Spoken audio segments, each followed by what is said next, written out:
وتركنا بعضهم يومئذ يموج في بعض ونفخ في الصور فجمعناهم جمعا وعرضنا جهنم يومئذ للكافرين عرضا الذين كانت أعينهم في غطاء عن ذكري وكانوا لا يستطيعون سمعا أفحسب الذين كفروا أن يتخذوا عبادي من دوني أولياء إنا أعتدنا جهنم للكافرين نزلا قل هل ننبئكم بالأخسرين أعمالا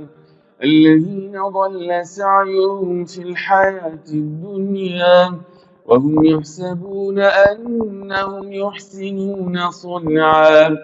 أولئك الذين كفروا بآيات ربهم ولقائه فحبطت أعمالهم فلا نقيم لهم يوم القيامة وزنا ذلك جزاؤهم جهنم بما كفروا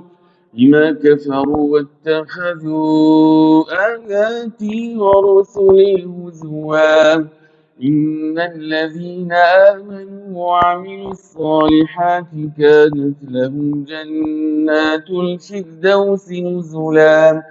خالدين فيها لا يبغون عنها حولا قل لو كان البحر مدادا لكلمات ربي لنفد البحر قبل أن تنفد كلمات ربي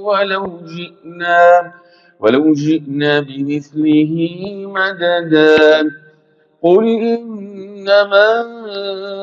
أنا بشر مثلكم يوحى إلي أنما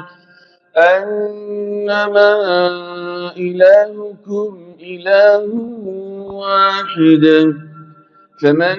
كان يرجو لقاء ربه فليعمل عملا صالحا ولا يشرك بعبادة ربه أحدا.